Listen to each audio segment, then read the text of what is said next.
So, here we go. It was filled with childish frustrations and complexes which the police authorities for James Thomas believed to be. Hello. You're listening to Midnight Movie Gang. It is currently 9:09 p.m. Night Movie Gang. I'm your host, LC, and I'm here with my good friend Deepti. Say hello. Hello. Good evening. Good evening. Evening it is. I feel like we've had, the last few episodes have been a string of like midday episodes. This is the first proper nighttime Midnight Movie Gang in a while. And today, we're talking about Sam Raimi's Quick and the Dead. Oh, before we get into the movie specifically, if this is your first episode of Midnight Movie Gang, this is a podcast where we talk about kind of cult classics, lesser known cinema, science fiction, horror is kind of like the mainstays. And this movie definitely falls into the category of cult classic. As far as like, I consider myself a pretty big movie buff, and until you mentioned it a few episodes ago, I had not fucking heard of it. So, this is definitely the kind of movie that I want to highlight on the show because just looking, after I watched it, I just like did a quick look on Wikipedia, just like about the production of it, and this movie was a pretty big flop. Yeah, which is like crazy considering like how stacked both like the cast and I guess like the director would become. Yeah, I think when it comes down to it, at the end of the day, I feel like my guess is they probably promoted this movie as way more of like a traditional kind of Western, which, I mean, as far as the story goes, it kind of is, but the execution of it is what makes it really stand out. And it's like, I don't know, it's kind of hard to do a Western nowadays unless you have aliens or something in it. Yeah, yeah. I imagine the 90s were like super friendly to the genre. Plus it's like, I want to say it's Sam Raimi's first big movie in Hollywood. I'm trying to think if he did anything between that and Evil Dead. Well, Evil Dead 2 had already come out, and Evil Dead 2 was kind of was somewhat of it. This was pre-Spider-Man. I know that for sure. This was post-Darkman. Yeah, one second.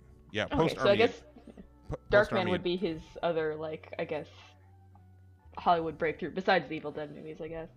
Yeah, I mean, at this point, he already had the Evil Dead trilogy out, so like he was a relatively well-known name, and as far as like, I think he was a pretty good pick for this movie. But before we get into kind of the specifics of how we feel about this movie, because I don't know how much you like it or not, I know tell me your history with Sam Raimi in general. First time you saw this movie, how you feel about Westerns, kind of your background going into this movie, Deepti. Yeah, so I mean, I really like Sam Raimi. I don't think that's a hot take. I would want to say he's one of my favorite directors, but I think I've got like one or two blind spots in his filmography that I'd want to account for. But I mean, I really like his directing style. I think the Spider-Man trilogy might be my favorite trilogy in film, period. Oh wow, that's high praise. Yeah, and this is coming from someone that likes the Ocean's 11 trilogy like too much. So there you go. But yeah, I like him. I think he's got a fun sense of humor, fun style. I'm not usually big on Westerns. I think I tend to like more spaghetti Westerns because those tend to be more, I guess, playful with the format, with the way they shoot things. Like, I think of like how Sergio Leone did his stuff, and that's much more wild with the camera than like I think most traditional American Westerns would be. And I think this leans more towards that kind of playful camera stuff and like cartoon character cast. Yeah, very comic book. I felt very, not just because it's Sam Raimi and he's a little bit known for superhero stuff, but I definitely felt like this very much felt like a graphic novel come to life. Like I could see the panels while I was watching it. Yeah. Like you can definitely see, like, I remember reading somewhere that he kind of got a lot of his visual inspiration from like, the pulpy comic books he would read as a kid, like Doctor Strange and stuff. So like that definitely comes through here. Yeah, that definitely tracks. I saw definitely a lot of flavors of this movie, and I'll get into my history of Sam Raimi in a minute, but like while I was watching this, I was thinking a lot about The Harder They Fall, which have you seen The Harder They Fall on Netflix? I don't think I heard of that. It's one second, I'll bring up iPad. So The Harder They Fall, it was a Western. I want to say it came out 2021, more recent than I thought. starring Jonathan Majors. Is probably why you haven't heard of it. It's because I'm assuming they stopped promoting this movie as much when everything happened there. But it's like a new Western, and kind of the selling point of it is that it's like it's a predominantly black cast, like the entire movie. Like if you look at the cast here, like you can see that. And that movie also has like a kind of an exaggerated, like hyper real kind of comic booky vibe going on, like with a lot of the camera work and a lot of how they execute the visuals. And I definitely like watching this. I was like, oh, the people who made The Harder They Fall definitely looked at this as like a core source of inspiration, just for like the different character types and like the way they shoot things. Yeah, no, it's definitely that's a good one to check out. That movie kicks ass. I highly recommend it. I'd like to do an episode on it one day. But yeah, I can talk a little bit about my history with Sam Raimi. So yeah, I grew up with the Spider-Man movies, loving those movies. I didn't know who Sam Raimi was necessarily until in high school.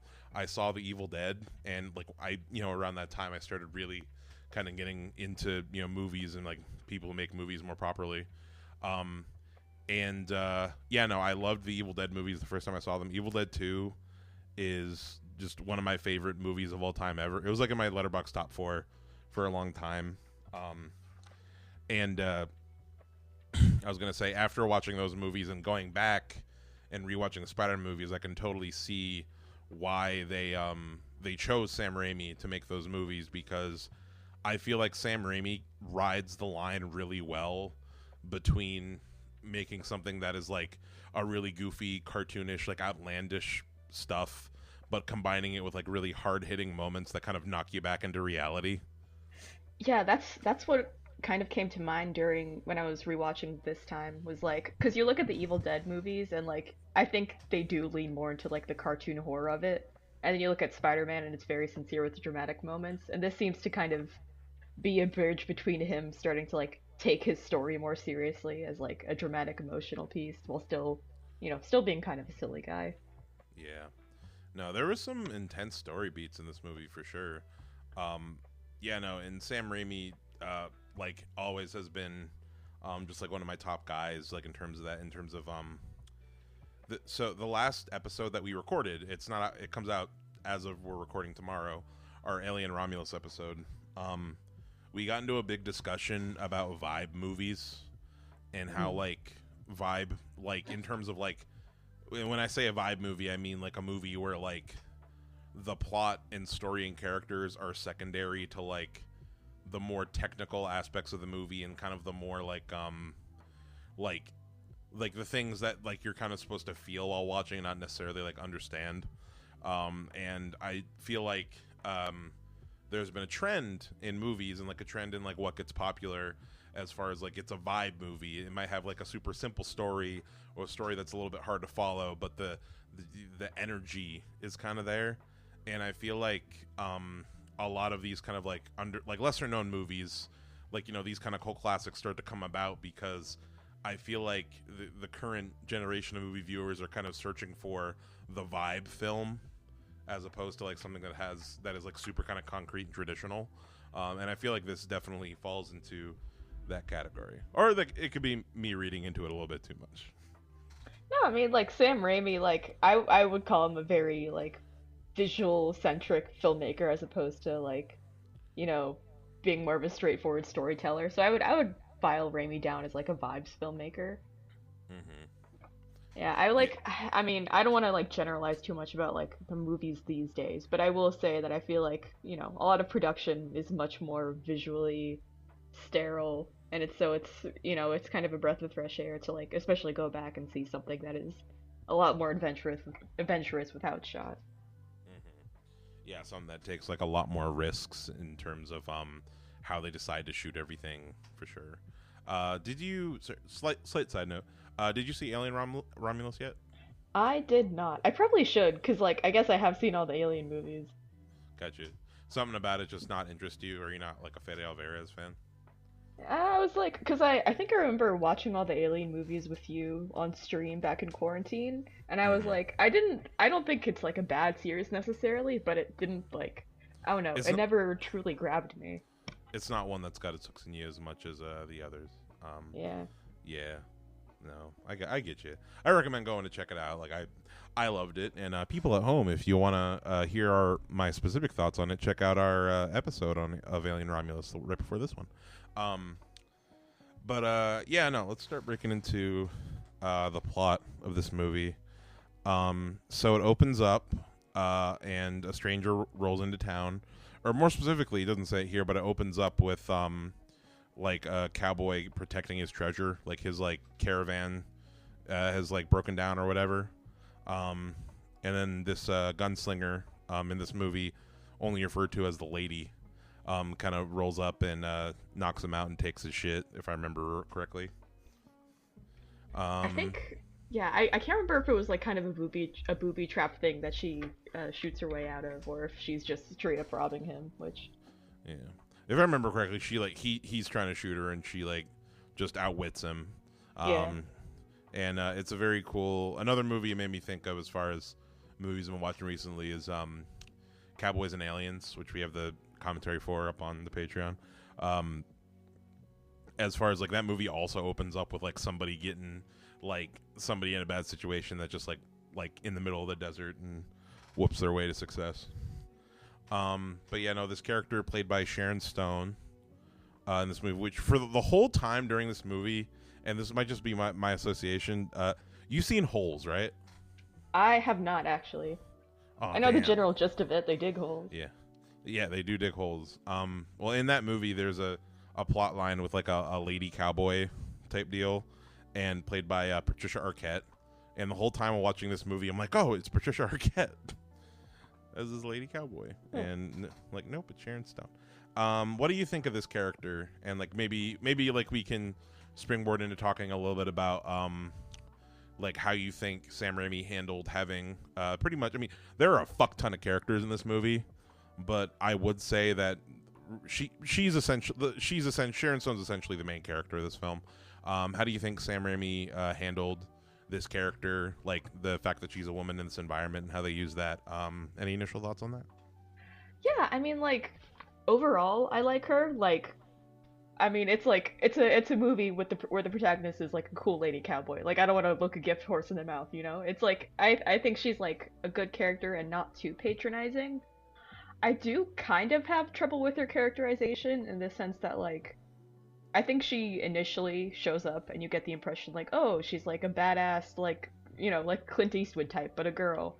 And then like you get more into her backstory and you see like, you know, her emotional vulnerabilities and flaws as a character, and that's where I think it feels a bit inconsistent. Mm-hmm. I'm not sure if this is more in the performance or the way it's written, but I think like the way Sharon Stone plays like her like unwillingness to kill or her hesitation and fear almost seems like over exaggerated to the point where it feels inconsistent with like the rest of her vibe. Like, and it feels almost like almost patronizing the way she's like so scared of, you know, killing.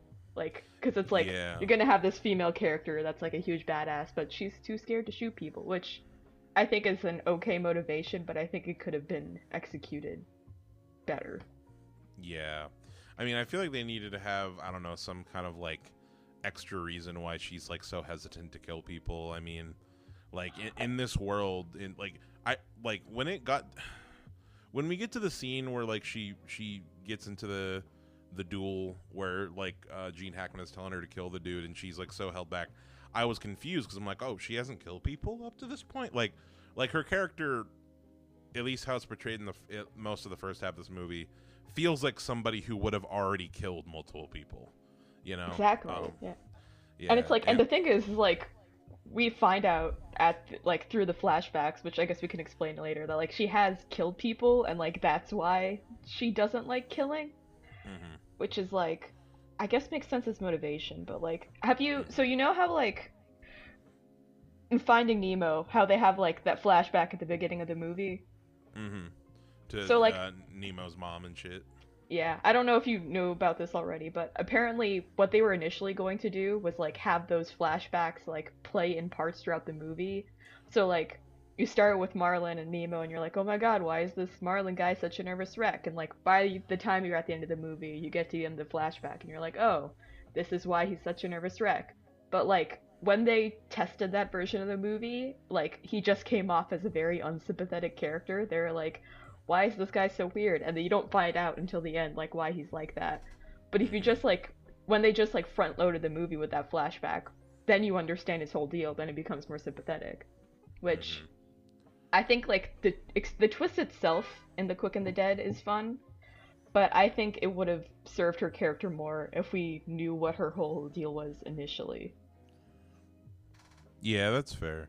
I feel like it doesn't make me as mad as something like in your Finding Nemo example, because there are so many other characters to follow with, like, a lot of other shit going on. Like, I feel like, as far as, like, who kind of has a story in this movie, I mean, like, how do I put it? I thought the performance was good and her character was interesting, but there were definitely other characters in the movie I definitely was more invested in where their plot was going to go, and part of it might be a little bit of bias on my, like, for example, like, Gerard Butler's, like, fucking vow of non-violence, like, you mean Russell Crowe? Russell Crowe. What did I say? Russell Brand? You said Gerard Butler. Gerard Butler. I confused neither word. I confuse Gerard Butler and Russell Crowe in my brain all the time. One's Gladiator, one's Leonidas. That's a fair that's a fair assumption to make. They're both, like, square-looking white men, you know? But fucking, like, I'm a big fan of, like the character who's the biggest badass in the world, who, like, used to be the biggest badass in the world. Like, that's a character trope that very much works for me. Like, even down to, like, you just see, like, it's cool because, like, I don't know, I like the suggestion of, like, it's more interesting to see this character at this point in their life when, like, they've done all the crazy badass shit, but they still got some bad, like, when he was, like, flipping around the gun in the gun shop just, like, a million ways, just feeling it and stuff. Oh, just, that was sick. Oh my god, the bit in the gun shop where, like, he's pulling out all the guns and showing them off, and it's like, I swear to God, he's shooting it like he's having, like, drug withdrawals because he keeps staring at the guns and they're, like, shining and shit. Exactly. He's, like, pacing back and forth while baby DiCaprio is just fucking describing all these guns in excruciating detail, and fucking Russell Crowe looks like he's about to fucking burst. Oh god, he's a really good character. Yeah, like, it's a very good ensemble movie. There's a lot of really fun character types to play with. I don't think there's one where I'm like, I mean, if they're evil, it's like a fun evil. I can't wait to see them get beat up. Yeah. All the characters are pretty interesting to me. Like, all the ones they focus on, they decide to have interesting motivations. I did not fucking expect to see baby DiCaprio in this movie. Yeah. This is, like, I think this is, like, before he got famous? Is this? Oh, yeah, this is definitely pre-Titanic. Yeah. Because, what is it, 1995? Yeah, Titanic was 2 years later. So, yeah, no, he's a baby. The moment he runs, I think he's great in this movie. Yeah. Just gives, like, a great, just, like, fucking trying to live up to his daddy's name. But further on the plot, during sign up. So yeah, so we get introduced to a bunch of new, like, kind of cowboy trope characters. Lance Hendrickson is in here as kind of like a legendary outlaw kind of guy. There's so many, it's hard to get. There's a guy named Scars who fucking cuts himself every time he kills somebody. Like, who else is this fucking? There's just so many. I like Tobin Bell is in, like, what, 2 shots, but I was like, oh my god, that's Tobin Bell, which was crazy. It's fucking Jigsaw. Yeah, he doesn't have a huge role in the movie. But yeah, so pretty early we get introduced to a lot of these characters through the signing up. Everybody starts signing up for this contest, which is kind of like the this movie almost sorry, I'm adjusting. This movie almost has the structure of, like, a tournament movie. Yeah. Or like, strangely enough, I was just rewatching the new Hunger Games the other day. Like, kind of a Hunger Games setup where, like, basically there's this challenge, this tournament of basically people dueling, like, shooting guns at each other, like, in this town, and it's all kind of run by Gene Hackman, Lex Luthor himself, who's having a fucking ball in this movie. Honestly, like, he chews up the scenery every scene he's in for me. Oh, he's so good. He's so damn evil. He's evil, but, like, how do I put it? he's understandably like he's just like addicted to the thrill of being a dick, you know. Like the way he kind of talks about like killing and like shooting people in this movie is like he's like he's like an adrenaline junkie, you know. That is kind of, yeah, that is kind of it. Like, I mean, he's not like a sympathetic guy, but you can kind of see how he ticks in a way that feels, you know, relatively realistic for a movie of this tone. Yeah, like it's his relationship with Russell Crowe's character is so interesting to me, because like throughout the movie he's trying to get he's mad that like Russell Crowe is not being honest with like who he is, basically. Like the whole movie he's like, you're a killer, like you're fucking you know you're a murderer, it's in your blood, and like you're denying yourself who you are. And it's like partway through the movie I'm like, yeah, damn, he's right, dude.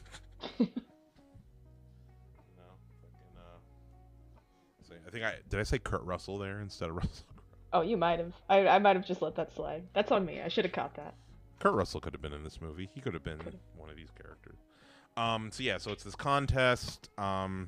There's a you're gonna talk about it. No, go ahead. Go ahead. No, I was just gonna say, and then Russell Crowe shows up. Yep, and then Russell Crowe shows up. He gets thrown into the bar. Yeah, Leonardo DiCaprio flirts with the lady.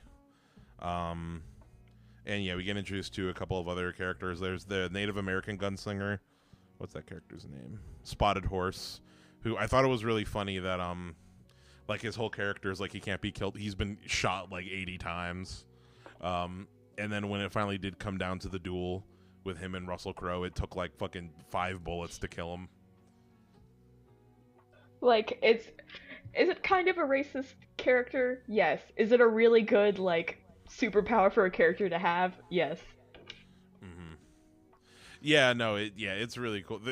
I feel like that is an example of a thing where it's like it shows you how much of a heightened reality that we're in, you know, in terms of like just how super powered some of these characters are. Because in reality, in like a quote unquote more gritty Western, like you wouldn't have a guy who could be shot like 80 times and live. Yeah.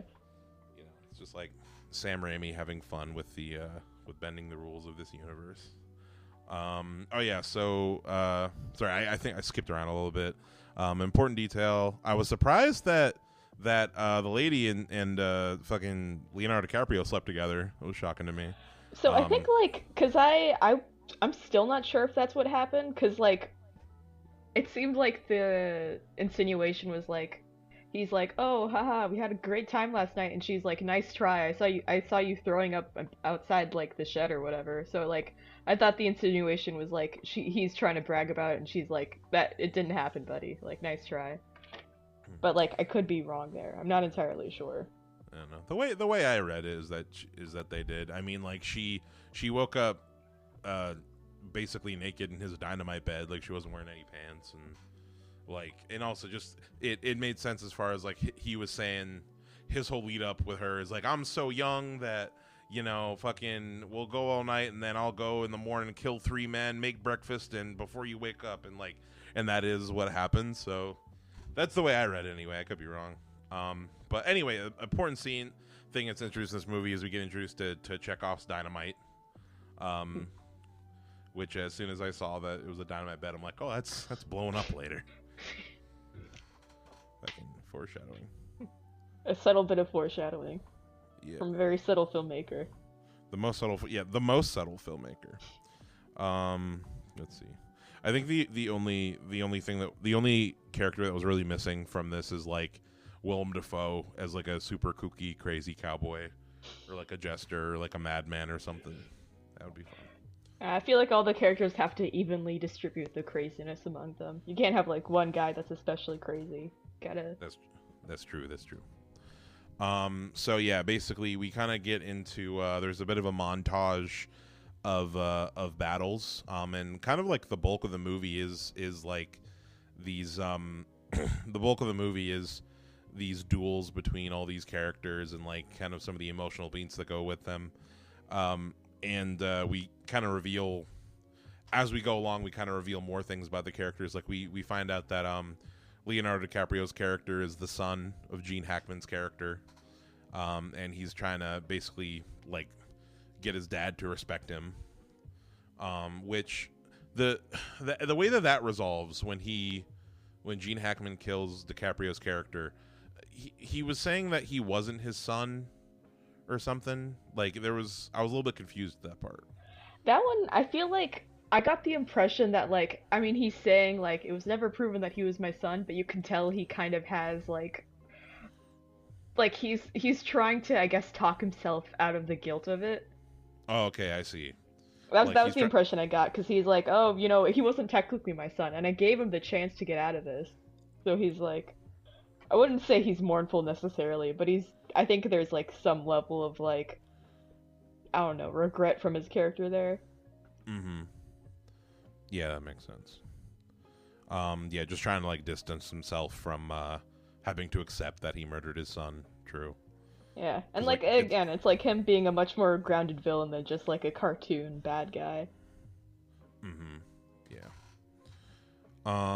I guess just with like the treasure trove of characters, are there any particular characters that like stand out to you as ones that like you would like to see like a spin-off movie or something made from, or like a tie-in prequel graphic novel or something? Like, what are some of your favorite characters in this movie? Ooh, that's tough. I mean, I like, that's a really tough question, because I like Sharon Stone. I like her outfits. I like that she is a cool cowboy.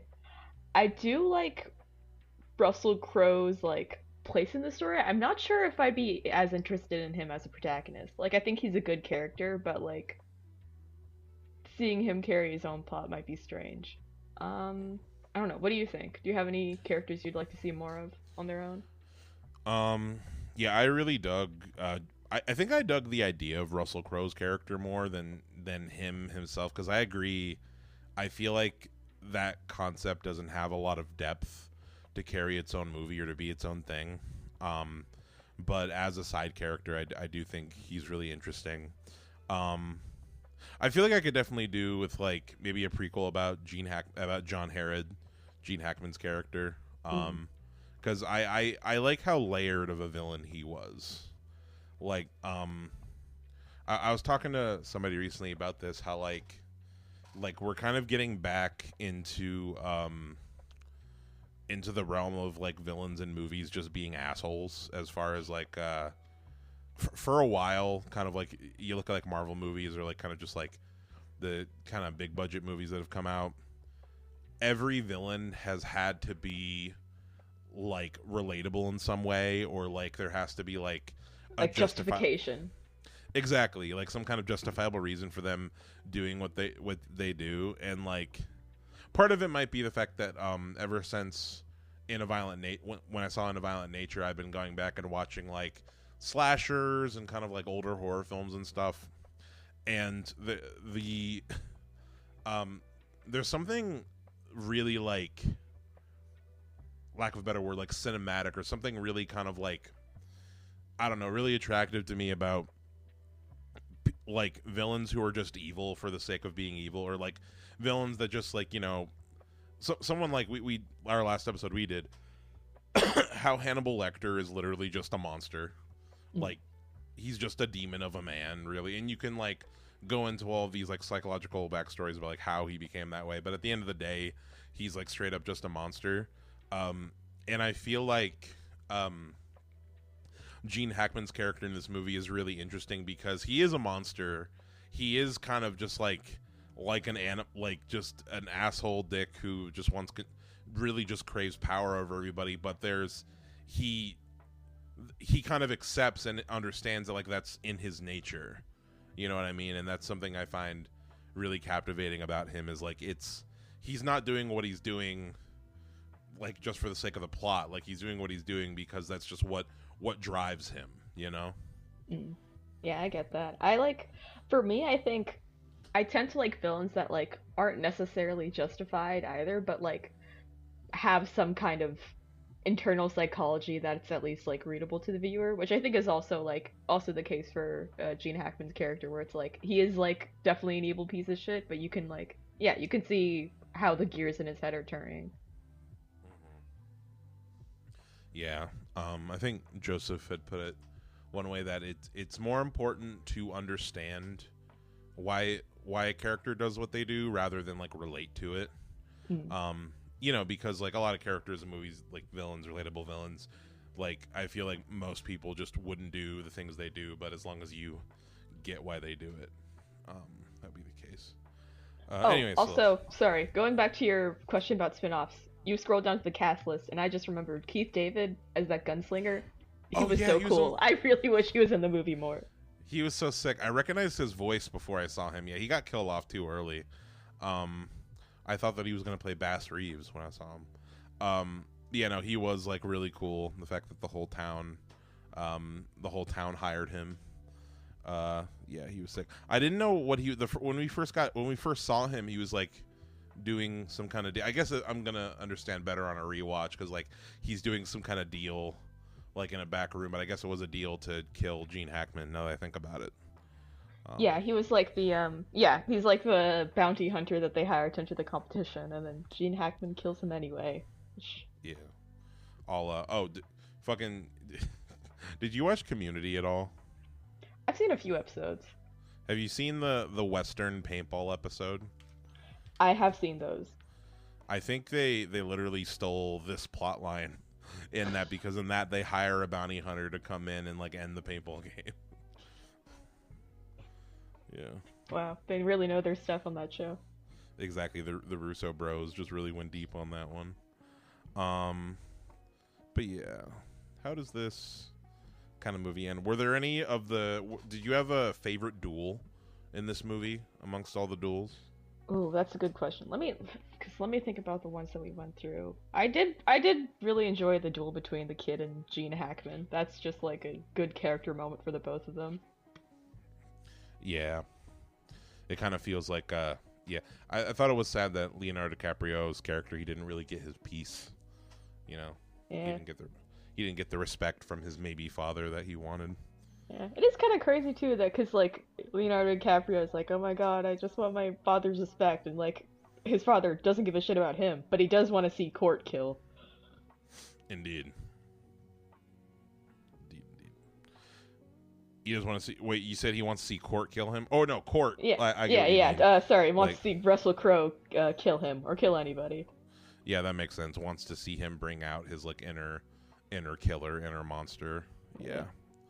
Yeah, definitely. I feel like a part of what I like about the guy, I'm a big fan of bad guy turned good, I guess, just as the Zukos of the world, you know. That's a trope that I'm a big fan of.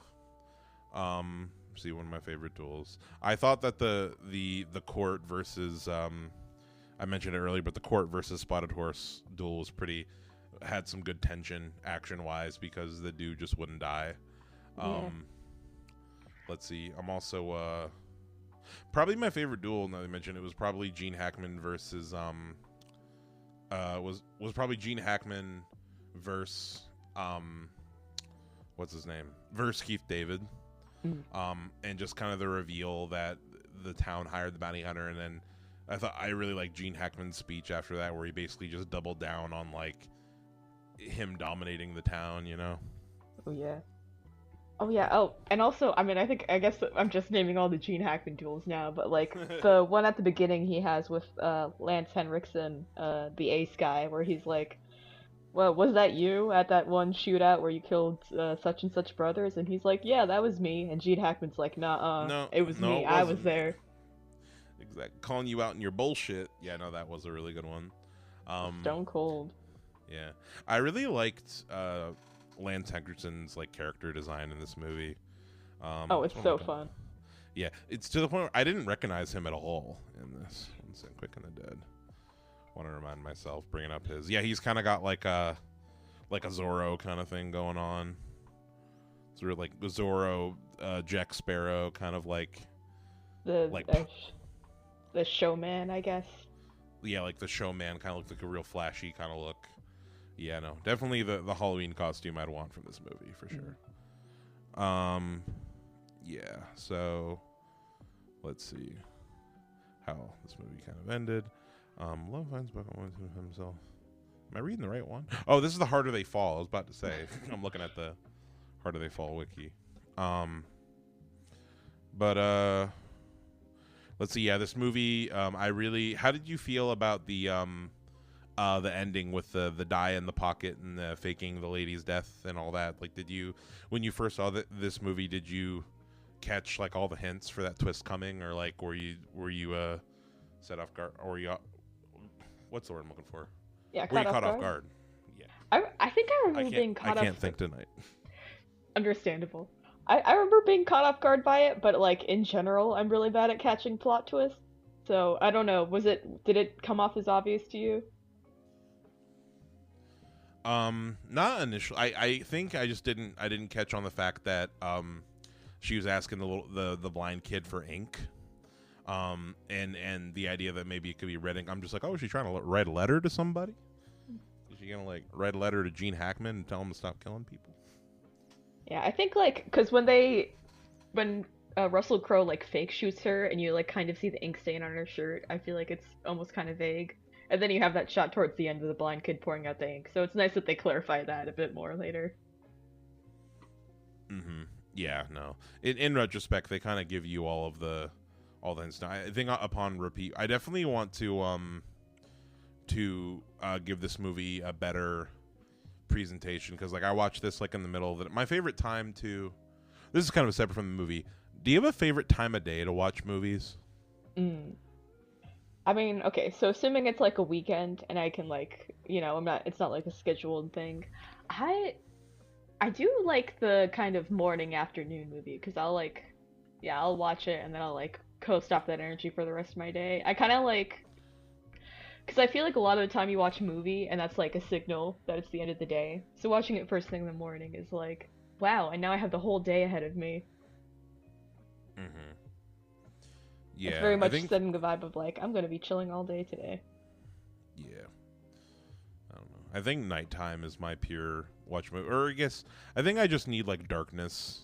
Like, I don't know, just the when it's nighttime, I can at least kind of like be more absorbed into the movie. And I guess it's also a case of like the kind of movie it is, as far as like if it's like for example, me and Courtney just watched this during dinner. We watched this like a Netflix comedy called Incoming, and it's just like a dumb teen comedy. It was fun, but that's the kind of movie that I would watch during the day, as far as like it's not really cinematic, quote unquote. But a movie like this, where there's kind of more like larger scale things, there's more kind of what's the word? Like the movie doesn't have a sense of realism. I want to watch it in the dark and at night and get absorbed into its world. Exactly, get more absorbed. And I kind of want to, and even down to like, I feel like I would be way more absorbed into this movie on the projector.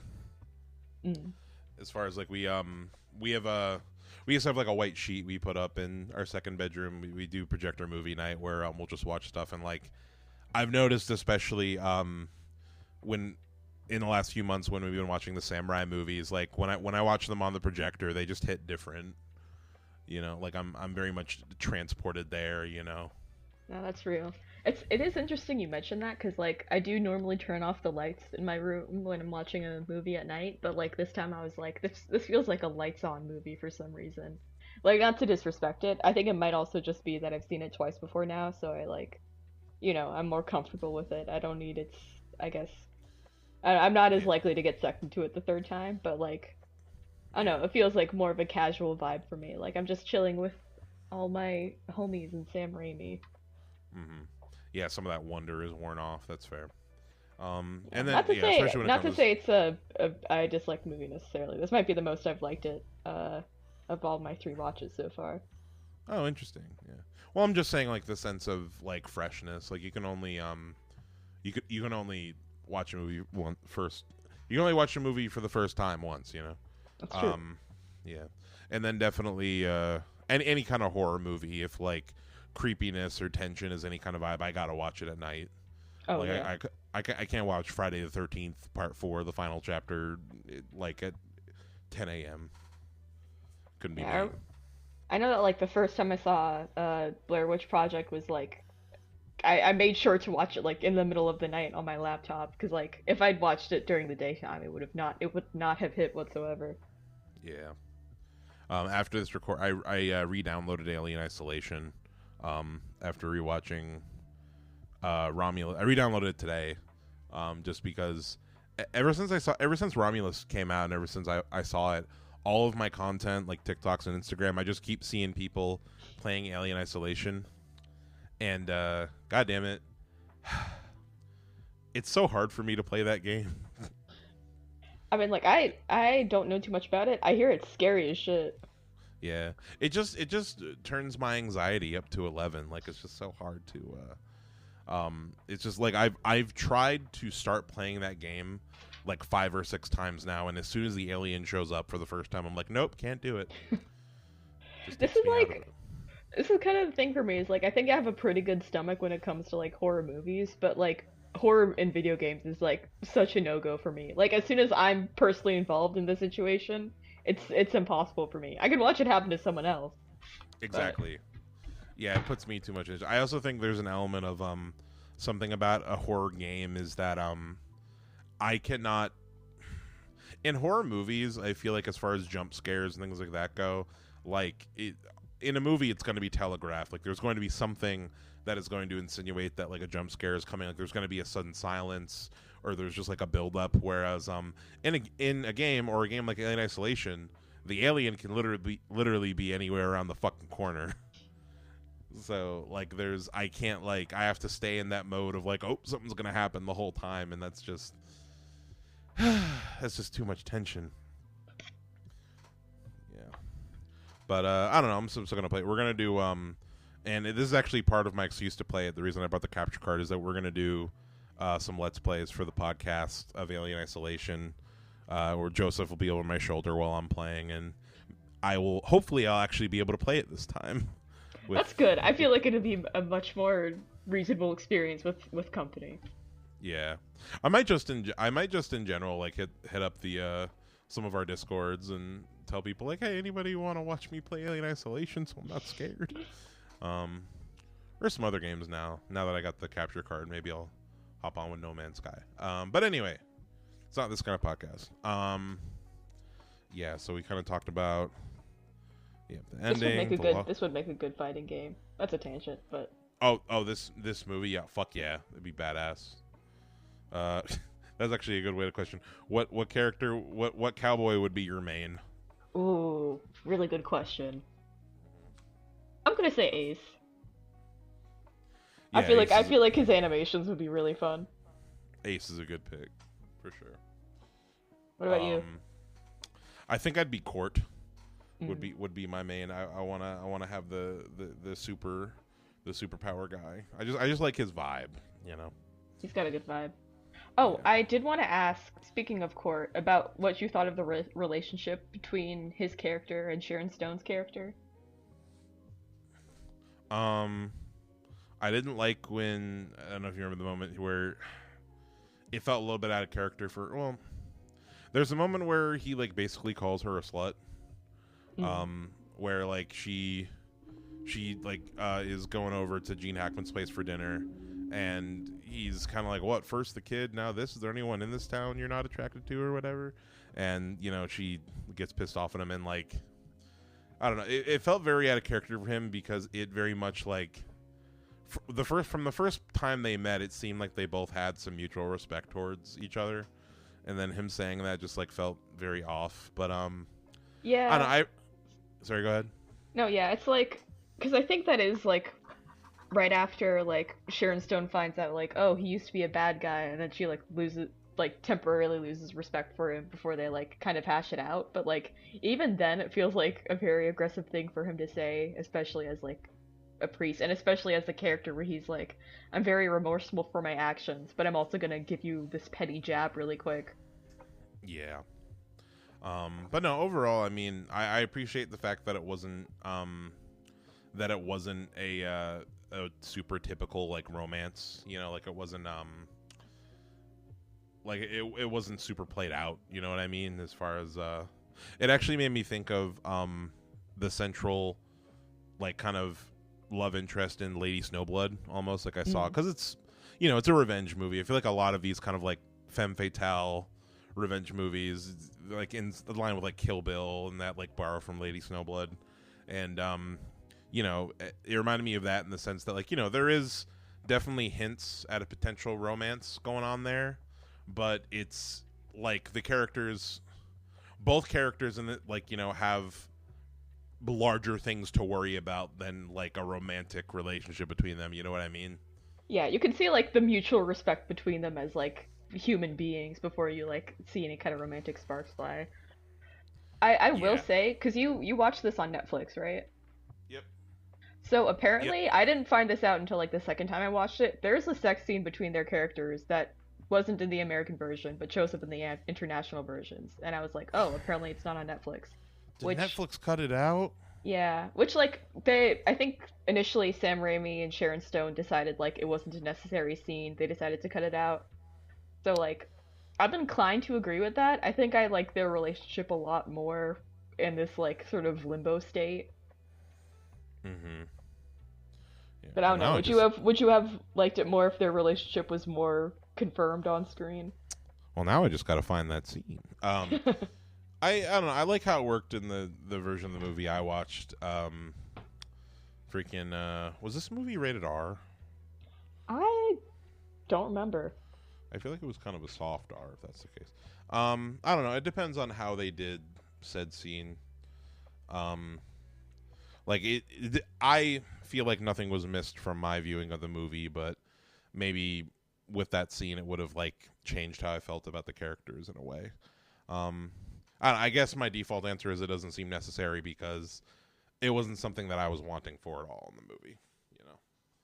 You know. If I feel like it felt a bit out of character because like her reasoning for it is like 'cause we could both be dead tomorrow, which like feels like a very like sweepingly romantic reason to do it, which feels kind of out of character for both like the tone of the movie itself and for the characters. Yeah, that does seem kind of out of pocket because that's like the teenage boy in Independence Day tried to pull that shit. Like, we could die tomorrow. Do you want to die that? Like, that's the kind of energy it has. You know what I mean? See, but it's Sharon Stone saying it in this movie, so you know, gender roles True. flipped. You know, it's Yeah, feminism. so that makes it okay. That makes it feminism. Yeah. That's true. But yeah, no. Overall, yeah, no. I really enjoyed this movie. I definitely want to visit it again. Increase my Sam Raimi repertoire. What other Sam Raimi movies? Oh, he did Oz the Great and Powerful. Yeah. I like that movie. Oh, really? Yeah. That sounded condescending. I've heard most people, even ones that are big Raimi fans, not be a fan of that movie. I only saw it once, and I'm pretty sure I don't think I knew that it was Sam Raimi at the time that I saw it too. But it's like, I don't know. I didn't have a lot of faith for it because I'm not a huge fan of the IP. So I didn't really put a lot of salt into it, but yeah, no, I mean, maybe upon a rewatch, I still need to see Drag Me to Hell. I've heard really good things about that. I need to give that another watch. I missed a chunk of the middle, but it is nice to see him like, because he's playing it straight horror, but you still got like some of the Evil Dead goofiness in there. Yeah, the camera work is really the main thing that I see. I need to rewatch Darkman. I haven't seen that for a long time. Love Darkman. Yeah, Darkman episode could be good. Oh, did you see? Yeah. I mean, this is another tangent. Did you see any of the Spider-Man re-releases in theaters? I think earlier this year. I did not go see any of them. I was gone. Spider-Man 2. They re-released it on my birthday, but no, I did not go see it. Did you? I got to see Spider-Man 3 in theaters. That was really fun to watch with an audience. Especially during the the black suit, him dancing down the street scene. I bet. Oh yeah, there were cheers in the audience. We also got applause for the bit where James Franco eats the pie and he says "so good." The theater went wild. I went wild. Yeah, definitely. Those movies have generated some wonderful memes over the years, for sure. Yeah.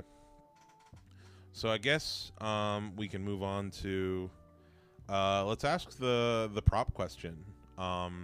What prop would you want for this movie? Yes.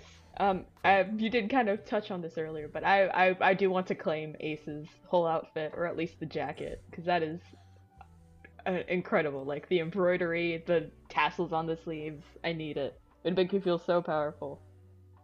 That's true. Everything about it is pretty baller. Yeah. I'm trying to think. I guess the only thing I can think of is either maybe one of the barrels of the dynamite, like Leonardo DiCaprio's bed dynamite, or actually I want the beat up piece of shit gun that Leo gave Russell Crowe. Really? Not even one of the pretty shiny guns. Well, no, because he never uses that one. The shitty one's the one that he uses. So. You want to be closer to him. I understand. Exactly. You know, it's got the stuff on it. Yeah. You'll never wash this hand again. Yeah. Yeah. So. Yeah. Sorry. This has been a quick episode, but it's just talking about one movie here. Yeah, Deepti, thank you so much for coming on to this quick episode of the podcast. Really love having you on. Of course. Thank you for having me. Thank you for giving me an excuse to rewatch this movie. Yes. Next time, and I think another reason too is might be short is because if we had done this record tomorrow, I'd probably have more to say because I always wait at least a day before I review something on Letterboxd because I really need a movie to sit with me and I still need to think about it. I'm still definitely processing this movie. No, I get that. Yeah, but definitely, I think I probably wouldn't have been able to do it if it was the first watch. But yeah, people at home, if you're a Sam Raimi fan, you haven't seen this one, or if you're a fan of westerns in general, yeah, definitely check this out. It's a good one. It's I would say free. I mean, it's on Netflix right now if you have Netflix or access to Netflix. So yes, please go check it out. But yeah, you've been listening to Midnight Movie Gang. It is currently 10 p.m. Night Movie Gang. My name is Elsie Hines, and I'm here with Deepti. And yeah, have a nice night, folks. Goodbye.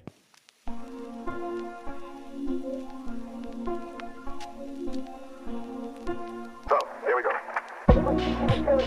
With childish frustrations and complexes which the police are searching for James Thomas, believed to be the lover of Miss Williams, and her partner in the horrible murder of Walter. Grab everybody and I'll hit it all go. Oh, please tell me where this gone. Please tell me. Sorry, I don't know. How long did you man? How hopeless could I got in here? 3 tickets to Albany on 6 o'clock train tonight. What do you think? Special agent.